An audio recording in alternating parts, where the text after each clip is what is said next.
ایک ایسا عرب آدمی جس نے دیبل کی مندر کے گنبد میں ایسا پتھر کا نشانہ مارا جو ہندوؤں کے آنکھوں کے سامنے مندر کا گنبد ٹوٹ گیا۔ کون تھا یہ شخص اور اس نے جنگ لڑنے کے بجائے مندر کی گنبد ہی کو کیوں توڑا؟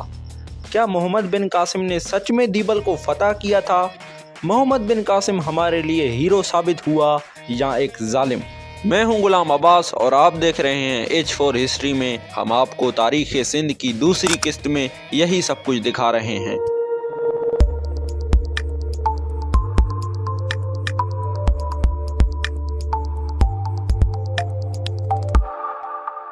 تو دوستوں، کہاں تھے ہم تھے کہ سندھ کو صرف ایک ہی شخص فتح کر سکتا ہے اور وہ ہے عماد الدین محمد بن قاسم۔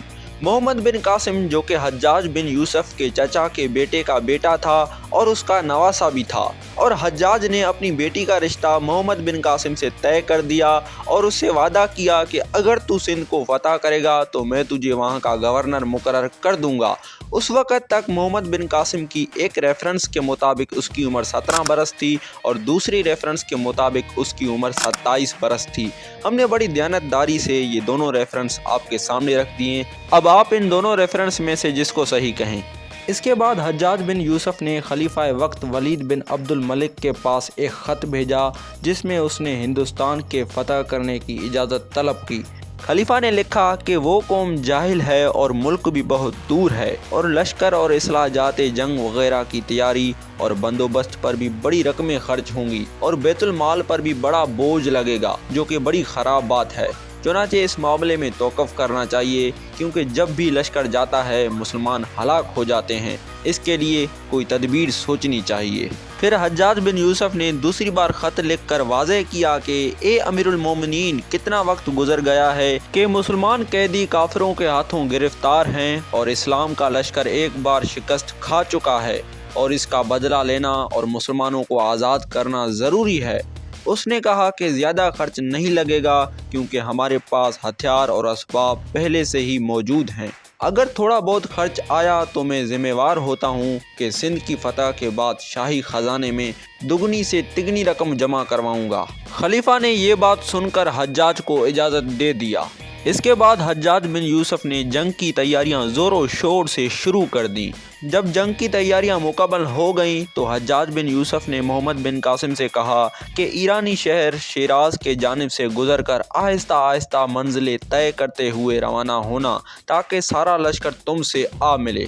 محمد بن قاسم نے ایسا ہی کیا اور اپنا لشکر لے کر شیراز کی جانب روانہ ہوا، اور شیراز پر اس نے 6 ماہ انتظار کیا کیونکہ اس کو ابھی دوسری فوج کی بھی قیادت کرنا تھی اور وہ ابھی نہیں پہنچی تھی۔ چنانچہ 6 ماہ گزرنے کے بعد 6000 نوجوانوں کی تربیت یافتہ فوج اور 3000 اونٹوں کی ایک چھوٹی سی فوج جس میں ہر ضرورت کا سامان لدا ہوا تھا، وہ محمد بن قاسم کی مدد کے لیے پہنچ گئی۔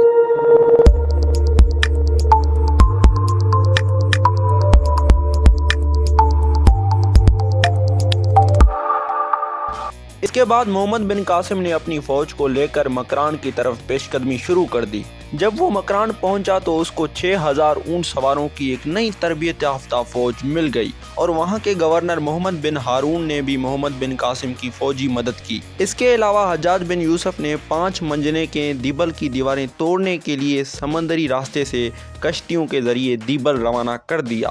محمد بن قاسم بھی دیبل کی طرف روانہ ہو گیا۔ جب راجہ داہر کے بیٹے جے سینا، جو کہ اس وقت نیرون کوٹ میں تھا، اس نے اپنے باپ کے پاس ایک خط لکھا کہ محمد بن قاسم عربستان سے لشکر لے کر دیبل کی حدود میں آ رہا ہے، مجھے اجازت دو کہ میں جا کر محمد بن قاسم سے جنگ کروں۔ جے سینا کا یہ خط سن کر راجہ داہر نے عرب علافیوں کو بلا کر ان سے مشورہ لیا۔ عرب علافیوں نے راجہ داہر سے کہا کہ محمد بن قاسم حجاج بن یوسف کے چچا کا لڑکا ہے اور یہ بہادر لشکر لے کے آیا ہے، اور اس کے لشکر میں ایک ایسا آدمی بھی ہے جو صرف راجہ داہر کو قتل کرنے کے لیے آیا ہے، سو بہتر یہی ہوگا کہ آپ ان سے مقابلہ نہ کریں۔ اب دوستوں، آپ کے ذہن میں یہ سوال ضرور پیدا ہوگا کہ علافی تو عرب تھے اور وہ ہندوستان میں کیا کر رہے تھے؟ دراصل ہوا یہ کہ ان علافیوں کے ایک سردار جس کا نام محمد علافی تھا، اس نے ماضی میں حجاج بن یوسف کے ایک اتحادی جس کا نام عبد الرحمن تھا، اس کو جنگ سے بھاگ جانے کی وجہ سے قتل کیا تھا اور وہ حجاج بن یوسف کے انتقام کے خوف سے اپنے 500 ساتھیوں کو لے کر ہندوستان آ گیا اور راجہ داہر کی اطاعت قبول کر لی۔ راجہ داہر نے ان سب کو ہندوستان میں امان دے دیا اور راجہ داہر نے ان علافیوں کے مشورے کی مدد سے کئی دوسرے راجاؤں کو بھی جنگ میں شکست دی تھی۔ جب علافیوں نے راجہ داہر کو عربوں سے مقابلہ نہ کرنے کا مشورہ دیا تو راجہ داہر نے اپنے بیٹے جے سینا کو عربوں کے ساتھ لڑنے سے منع کر دیا۔ ادھر محمد بن قاسم نے سندھ کا ایک دوسرا علاقہ ارمابیل کو بھی فتح کر لیا۔ ارمابیل کو فتح کرنے کے بعد محمد بن قاسم کو حجاج کا ایک خط پہنچا جس میں یہ اشارہ تھا کہ جب تم دیبل کے حد میں منزل کرو تو منزل پر ہوشیار رہنا اور جو آدمی حافظ قرآن ہو اسے قرآن شریف کی تلاوت پر لگائے رہنا، جب ضرورت پڑے تو لا حول ولا قوت الا باللہ العلی العظیم والا وظیفہ پڑھ لینا۔ جب دیبل میں پہنچنا تو 12 گز چوڑی، 6 گز گہری اور 6 گز اونچی خندق کھود لینا، اور جب دشمن سے مقابلہ کرنا تو خاموش رہنا، چاہے دشمن نعرے لگائے اور بیہودہ بکواس کرے اور چاہے وہ جنگ کے لیے تیار ہو جائے، مگر جب تک میں حکم نہ دوں جنگ مت چھیڑنا اور میرے خطوط سے حالات معلوم کرنا اور جو رائے میں دوں اسے بہتر سمجھ کر اس پر عمل کرنا، انشاءاللہ فتح ہماری ہوگی۔ جب محمد بن قاسم دیبل پہنچا تو اس نے حجاج بن یوسف کے باتوں پر عمل کیا اور ایک خندق کھود ڈالی۔ ادھر سمندری راستے سے بھی منجنیقیں بھی پہنچ گئی، چنانچہ ان کو اپنی جگہ پر رکھ دیا گیا۔ اب دوستوں آپ کو بتاتے چلیں کہ دیبل شہر کے وسط میں ایک بدھ مت کا مندر تھا۔ اس مندر کی چوٹی پر ایک گنبد بنا ہوا تھا جس کے چاروں طرف ریشم کا سبز پرچم لہرا رہا تھا۔ اس مندر کے نیچے کمرے بنے ہوئے تھے جن میں مورتیاں رکھی ہوئی تھی۔ ان میں سب سے بڑی مورتی مہاتما بدھ کی تھی۔ شہر کے لوگوں کا ماننا تھا کہ جب تک مندر کا گنبد اور پرچم باحفاظت ہے تب تک ان کا شہر جادو کے حصار میں محفوظ ہے اور کسی بھی بیرونی حملے کا شکار نہیں ہو سکتا۔ شہر کے محافظ اسی اندھے دھند یقین پر کسی سے بھی جان توڑ کر لڑنے کے لیے تیار تھے۔ اس کے بعد جب شہر کے محافظوں نے عربوں کو آتے دیکھا تو وہ جنگ کے لیے اکٹھے ہو گئے، لیکن محمد بن قاسم کو ابھی تک جنگ کرنے کی اجازت نہیں تھی۔ روز حجاج بن یوسف کا خط آتا تھا اور انتظار کرنے کا حکم ہوتا تھا۔ ایسے ہی ہوتے ہوتے 7 دن گزر گئے اور پھر 8ویں دن حجاج بن یوسف نے محمد بن قاسم کو جنگ کی اجازت دے دی۔ اس کے بعد محمد بن قاسم نے جلد سے جلد اپنی فوج کو اکٹھا کیا اور دیبل پر پوری قوت سے حملہ کر دیا۔ صبح سے شام تک شہر میں توپوں کی گنج گرج سنانے لگی، لیکن شہر فتح نہیں دکھائی دے رہا تھا۔ اس کی پھر وجہ وہی تھی کہ شہر کے محافظوں کو اس گنبد اور اس پرچم پر اندھا دھند یقین تھا اور وہ اسی یقین کو دل میں لے کر وہ جان توڑ کر لڑ رہے تھے۔ لیکن پھر یوں ہوا کہ شہر کے ایک برہمن نے محمد بن قاسم کو یہ جادوئی راز بتا دیا۔ اس نے کہا کہ اگر تم دیبل کو فتح کرنا چاہتے ہو تو مندر کی گنبد کو توڑ ڈالو اور پرچم کو بھی گرا دو۔